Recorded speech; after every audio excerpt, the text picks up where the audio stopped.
दारिद्र्यदहन शिवस्तोत्रम् विश्वेश्वराय नरकार्णवतारणाय कर्णामृताय शशिशेखरधारणाय कर्पूरकान्तिधवलाय जटाधराय दारिद्र्यदुःखदहनाय नमः शिवाय गौरीप्रियाय रजनीशकलाधराय कालान्तकाय भुजगाधिपकङ्कणाय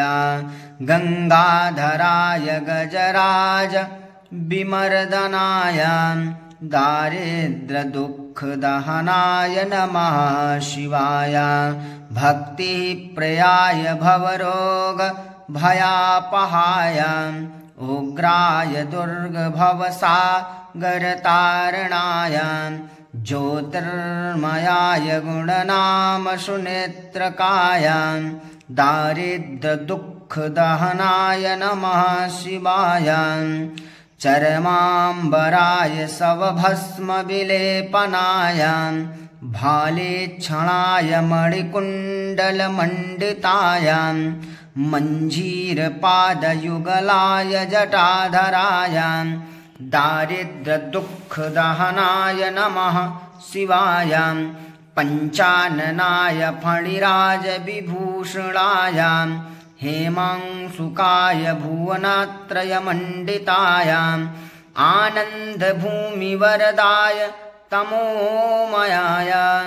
दारिद्र्यदुःखदहनाय नमः शिवाय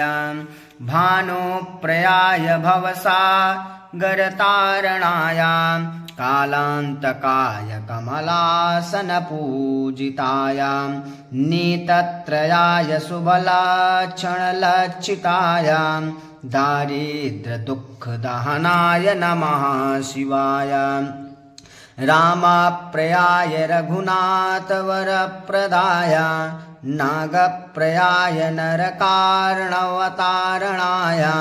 पुण्ये स्वपुण्यभरिताय सुरार्चिताय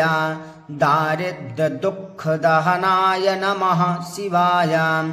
मुक्तेश्वराय फलदाय गणेश्वराय गीतप्रियाय वृषभेश्वरवाहनाय मातङ्गचर्मवसनाय महेश्वराय दारिद्र्यदुःखदहनाय नमः शिवाय वसिष्ठेन कृतं स्तोत्रं सर्वरोगनिवारणं सर्वसम्पत्करं शीघ्रं पुत्रपौत्रादिवर्धनं त्रिसन्ध्यं या पठे नित्यं सहि स्वर्गमवाप्नुयात्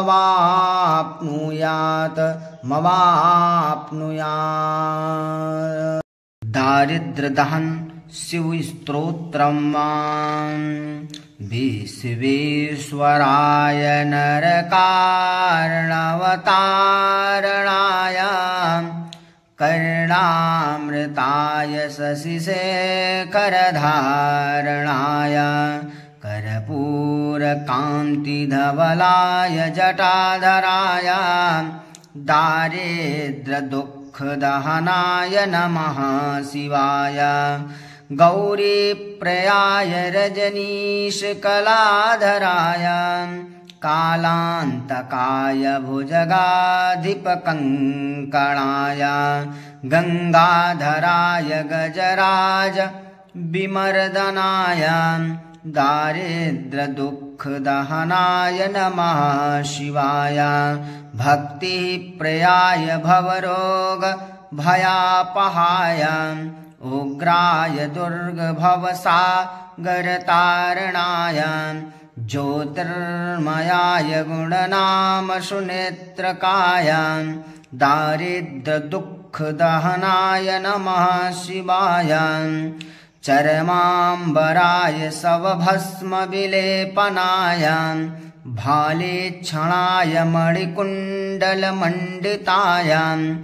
मञ्जीरपादयुगलाय जटाधराय दारिद्र्यदुःखदहनाय नमः शिवाय पञ्चाननाय फणिराजविभूषणाय हेमांशुकाय भुवनत्रयमण्डिताय आनन्दभूमिवरदाय तमोमयाय दारिद्र्यदुःखदहनाय नमः शिवाय भानुप्रयाय भवसागरतारणाय कालान्तकाय कमलासनपूजिताय नीतत्रयाय सुबलाक्षणलक्षिताय दारिद्र्यदुःखदहनाय नमः शिवाय रामप्रयाय रघुनाथवरप्रदाय नागप्रयाय नरकार्णवतारणाय पुण्ये स्वपुण्यभरिताय सुरार्चिताय दारिद्र्यदुःखदहनाय नमः शिवाय मुक्तेश्वराय फलदाय गणेश्वराय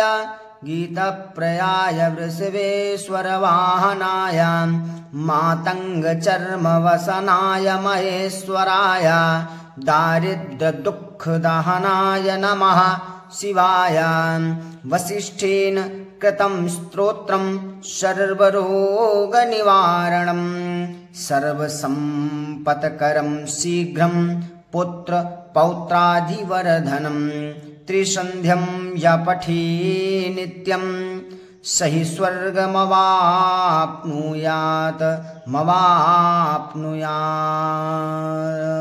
दारिद्र्यदहन शिवस्तोत्रं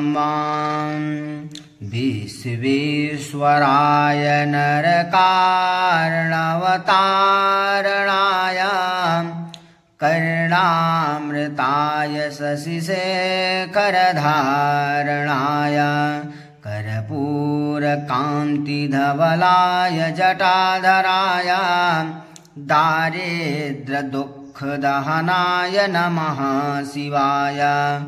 गौरीप्रयाय रजनीशकलाधराय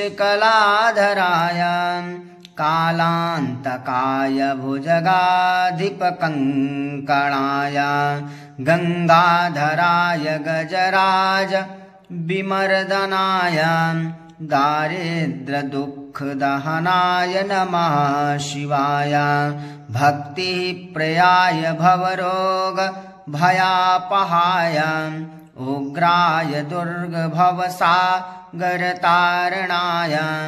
ज्योतिर्मयाय गुणनामसुनेत्रकाय दारिद्र्यदुःखदहनाय नमः शिवाय चरमाम्बराय शवभस्मविलेपनाय भालेक्षणाय मणिकुण्डलमण्डिताय मञ्जीरपादयुगलाय जटाधराय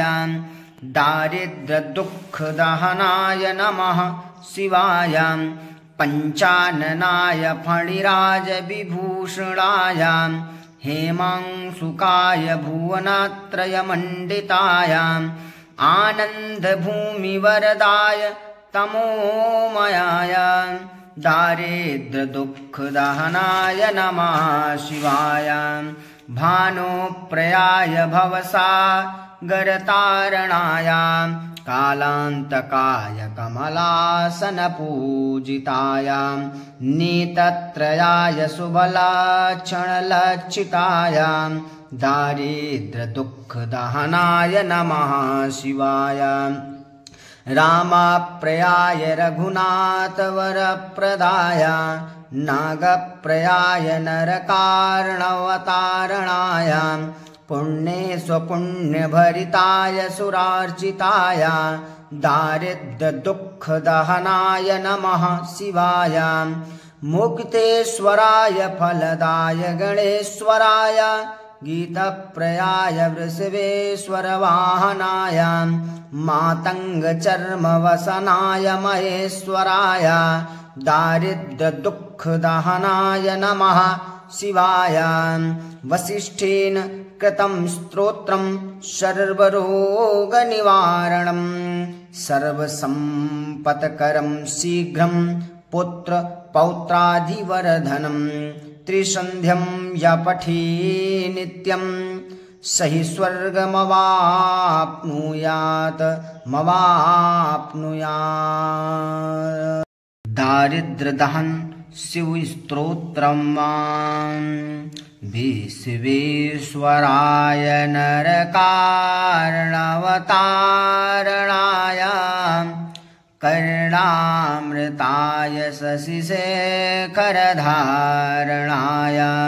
कर्पूरकान्तिधवलाय जटाधराय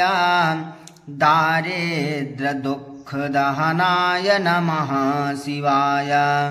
गौरीप्रियाय रजनीशकलाधराय कालान्तकाय भुजगाधिपकङ्कणाय गङ्गाधराय गजराज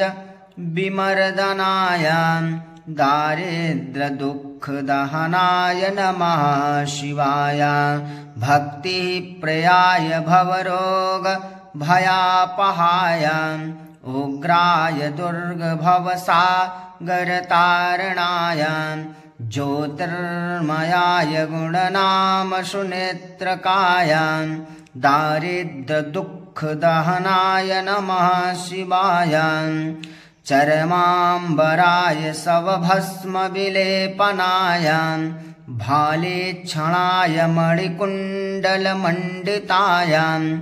मञ्जीरपादयुगलाय जटाधराय दारिद्र्यदुःखदहनाय नमः शिवाय। पञ्चाननाय फणिराजविभूषणाय हेमांशुकाय भुवनत्रयमण्डिताय आनन्दभूमिवरदाय तमोमयाय दारिद्र्यदुःखदहनाय नमः शिवाय। भानुप्रियाय भवसागरतारणाय कालान्तकाय कमलासनपूजिताय नीतत्रयाय शुभलक्षणलक्षिताय दारिद्र्यदुःखदहनाय नमः शिवाय। रामप्रियाय रघुनाथवरप्रदाय नागप्रियाय नरकार्णवतारणाय पुण्ये स्वपुण्यभरिताय सुरार्चिताय दारिद्र्यदुःखदहनाय नमः शिवाय। मुक्तेश्वराय फलदाय गणेश्वराय गीतप्रियाय वृषभेश्वरवाहनाय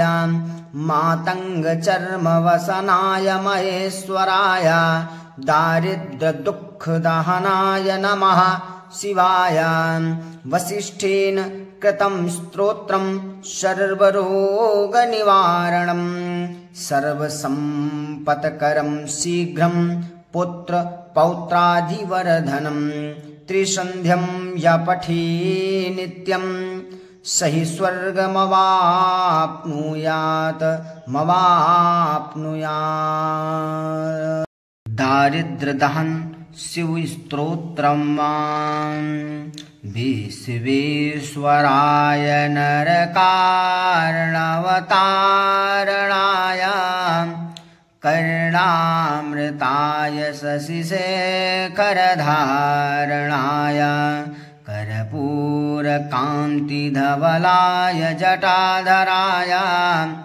दारिद्र्यदुःखदहनाय नमः शिवाय। गौरीप्रियाय रजनीशकलाधराय कालान्तकाय भुजगाधिपकङ्कणाय गङ्गाधराय गजराज विमर्दनाय दारिद्र्यदुःखदहनाय नमः शिवाय। भक्तिप्रियाय भवरोगभयापहाय उग्राय दुर्गभवसागरतारणाय ज्योतिर्मयाय गुणनामसुनेत्रकाय दारिद्र्यदुःखदहनाय नमः शिवाय। चर्माम्बराय शवभस्मविलेपनाय भालेक्षणाय मणिकुण्डलमण्डिताय मञ्जीरपादयुगलाय जटाधराय दारिद्र्यदुःखदहनाय नमः शिवाय पञ्चाननाय फणिराजविभूषणाय हेमांशुकाय भुवनत्रयमण्डिताय आनन्दभूमिवरदाय तमोमयाय दारिद्र्यदुःखदहनाय नमः शिवाय भानुप्रयाय भवसागरतारणाय कालान्तकाय कमलासनपूजिताय नीतत्रयाय सुबलाक्षणलक्षिताय दारिद्र्यदुःखदहनाय नमः शिवाय रामप्रयाय रघुनाथवरप्रदाय नागप्रयाय नरकार्णवतारणाय पुण्ये स्वपुण्यभरिताय सुरार्चिताय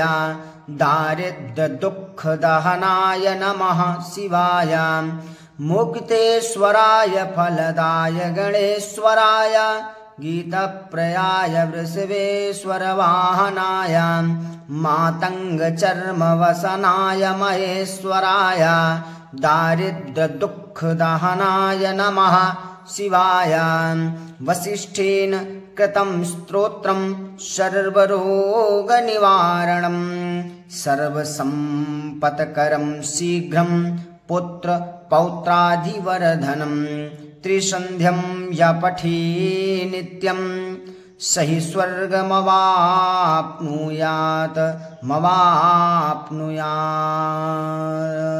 दारिद्र्यदहन शिवस्तोत्रम्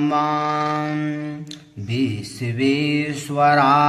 नरकार्णवतारणाय कर्णामृताय शशिशेखरधारणाय कर्पूरकान्तिधवलाय जटाधराय दारिद्र्यदुःखदहनाय नमः शिवाय गौरीप्रयाय रजनीशकलाधराय कालान्तकाय भुजगाधिपकङ्कणाय गङ्गाधराय गजराज विमर्दनाय दारिद्र्यदुःखदहनाय नमः शिवाय भक्तिप्रियाय भवरोगभयापहाय उग्राय दुर्गभवसागरतारणाय ज्योतिर्मयाय गुणनामसुनेत्रकाय दारिद्र्यदुःखदहनाय नमः शिवाय चरमाम्बराय शवभस्मविलेपनाय भालेक्षणाय मणिकुण्डलमण्डिताय मञ्जीरपादयुगलाय जटाधराय दारिद्र्यदुःखदहनाय नमः शिवाय पञ्चाननाय फणिराजविभूषणाय हेमांशुकाय भुवनत्रयमण्डिताय आनन्दभूमिवरदाय तमोमयाय दारिद्र्यदुःखदहनाय नमः शिवाय भानुप्रयाय भवसागरतारणाय कालान्तकाय कमलासनपूजिताय नीतत्रयाय सुबलाक्षणलक्षिताय दारिद्र्यदुःखदहनाय नमः शिवाय रामप्रयाय रघुनाथवरप्रदाय नागप्रयाय नरकार्णवतारणाय पुण्ये स्वपुण्यभरिताय सुरार्चिताय दारिद्र्यदुःखदहनाय नमः शिवाय मुक्तेश्वराय फलदाय गणेश्वराय गीतप्रयाय वृषभेश्वरवाहनाय मातङ्गचर्मवसनाय महेश्वराय दारिद्र्यदुःखदहनाय नमः शिवाय वसिष्ठेन कृतं स्तोत्रं सर्वरोगनिवारणं सर्वसम्पत्करं शीघ्रं पुत्र पौत्रादिवर्धनं त्रिसन्ध्यं य पठे नित्यं स हि स्वर्गमवाप्नुयात्